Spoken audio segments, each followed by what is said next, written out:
La Cuba libre de Martí es una nación que empieza con la justicia y para esto, con los oprimidos hay que hacer causa común, ejerciendo el rechazo consciente y activo a todo hábito del opresor externo e interno, impidiendo así que las lacras de la colonia continúen vivas en la República.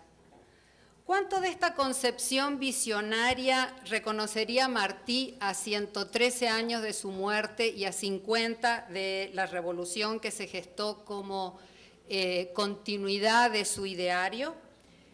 Vamos a imaginar a Martí volviendo un día cualquiera del 2009. Se va a encontrar con un mundo en donde el 80% de la población vive en regiones semicoloniales, en donde 1 de cada 5 habitantes del planeta es analfabeto, en donde casi el 50% en realidad, más de 3 billones de habitantes viven en condiciones de pobreza extrema. Se va a encontrar con que 200 kilómetros cuadrados de áreas forestadas se pierden por día por actividades de explotación. Eso es como si la ciudad de París desapareciera diariamente.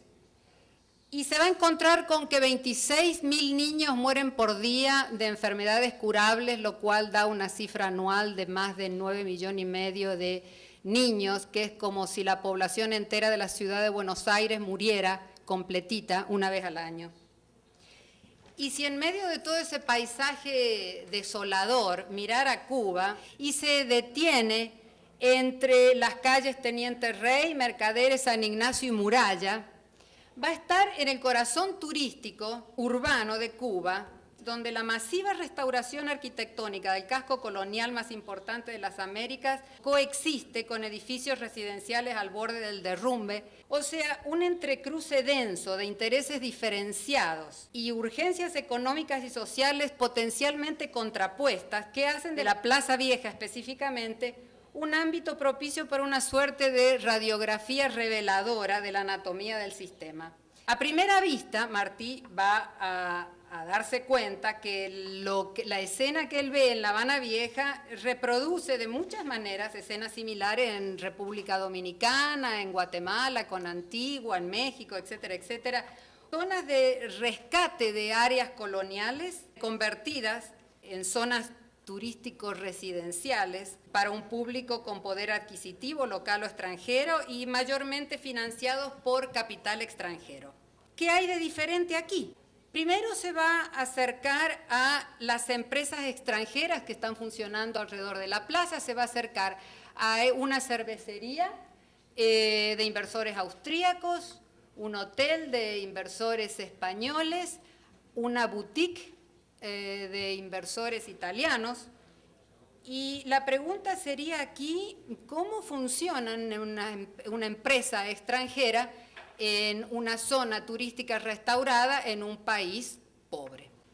Primero se va a encontrar con que ni la compañía austríaca, ni la española, ni la italiana son dueñas del lugar donde funcionan.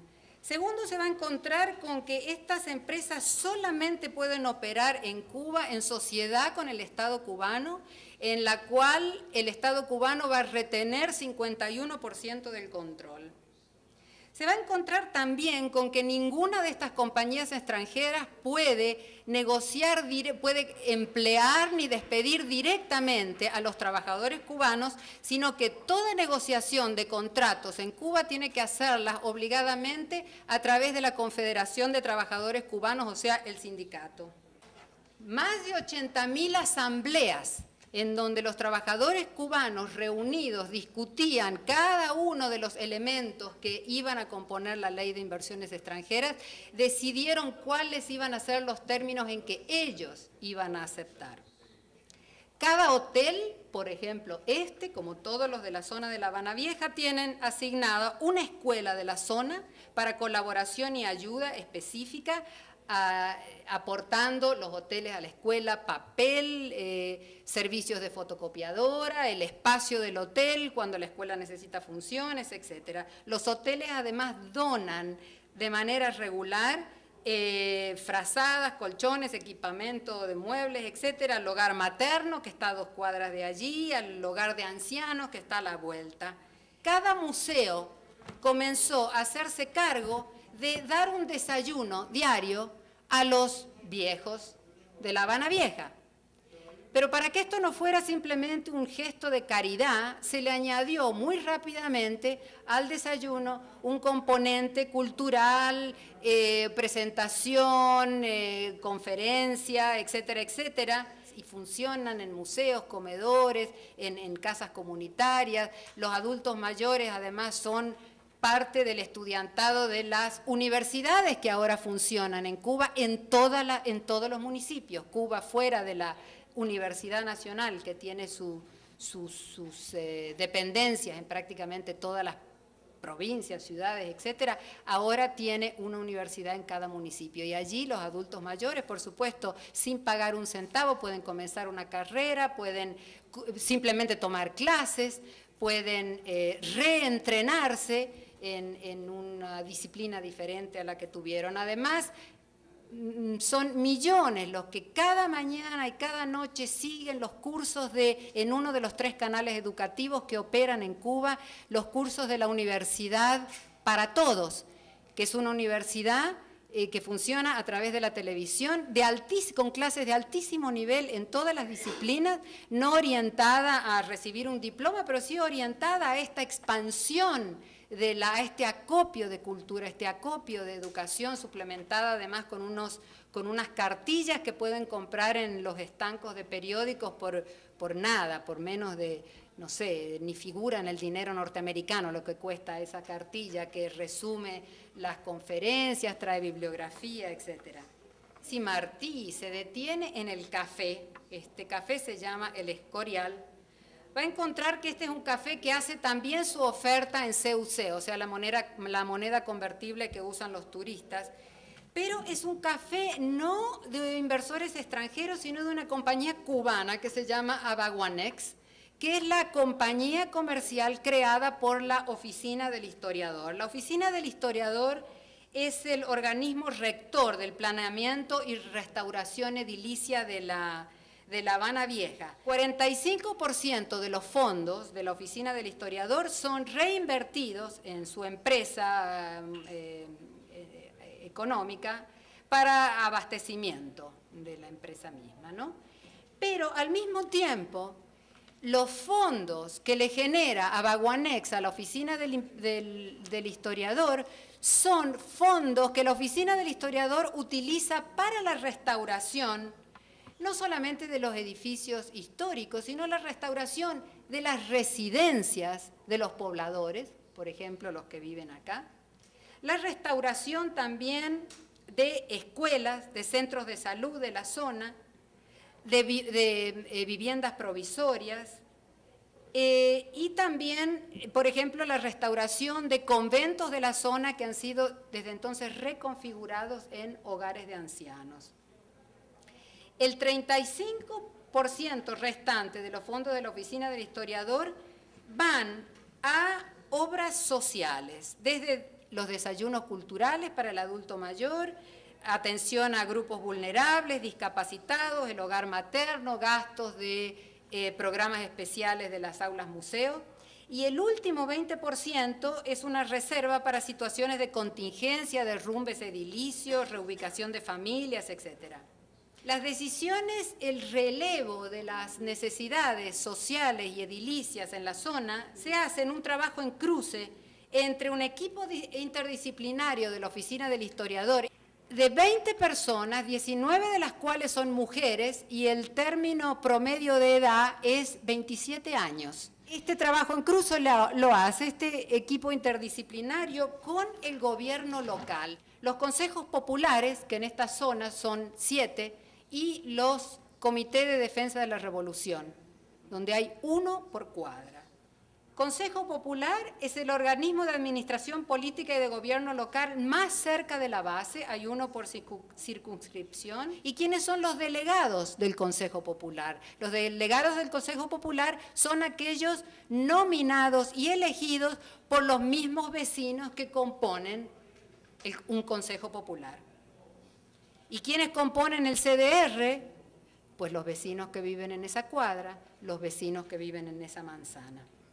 ¿Cuál es la tarea de los CDR? Inicialmente fue la defensa, hoy esa tarea ha sido reconfigurada, orientada hacia todo lo que tenga que ver con la problemática específica de esa cuadra o de esa manzana, sea recolección de basura, vigilancia, campañas de salud, etcétera, etcétera. ¿Qué ha ocurrido además con los residentes de la Plaza Vieja? Con los que vivían aquí, en condiciones de enorme precariedad. Por ejemplo, ahí vemos un edificio del otro lado de la plaza, previa restauración. Para entender qué ha pasado con estos residentes, Martí tendrá que volver a 1960, a una de las primeras medidas tomadas después de la Revolución, que fue la Ley de Reforma Urbana, que prohibió los desalojos, que redujo radicalmente los alquileres, que no exceden desde entonces más del 10% de los ingresos de una familia, que garantizó el techo a todo cubano. En el último piso, en la azotea de este edificio, por ejemplo, vive una familia dueña de un muy lindo departamento en un lugar de alta cotización turística. La familia calcula que el costo es dueña de ese departamento. El 85% de las familias cubanas son dueñas de su vivienda. Ese departamento, esa familia ha pagado un precio fijado por el Estado, no por el mercado inmobiliario, en base al costo de construcción en moneda cubana. Ellos calculan que han pagado por su departamento menos de $400, el equivalente a menos de $400 en monto que se le va deduciendo automáticamente de su salario mensual. Es imposible encontrar cubanos que puedan entender qué es lo que uno quiere decir con préstamo hipotecario y menos aún lo que uno quiere decir con hipoteca. Simplemente son conceptos que vienen de otro planeta. En el patio detrás de donde está el Escorial, allí atrás funciona el Centro Municipal de Prevención de SIDA.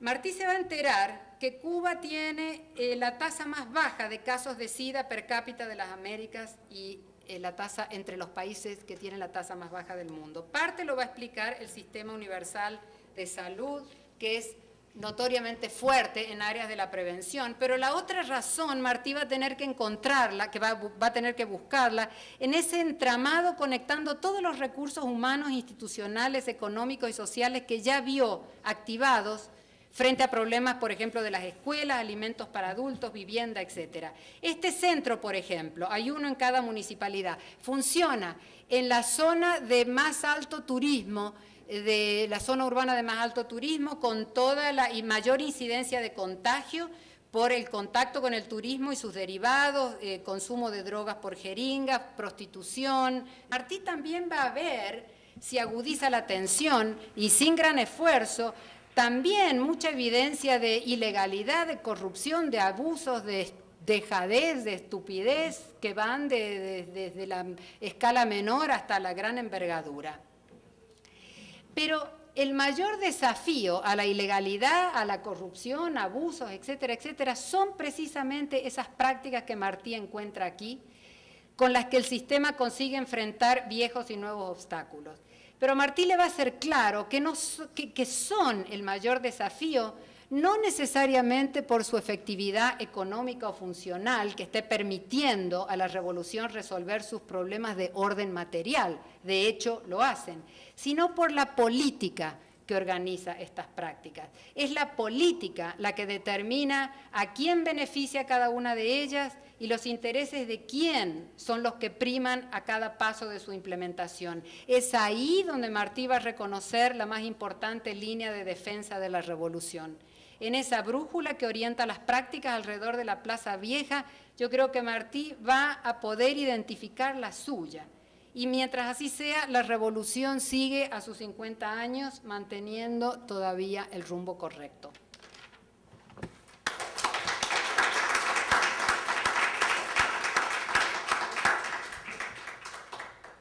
Bueno, solamente para averiguar, no llegó todavía el doctor Samuel Sosa.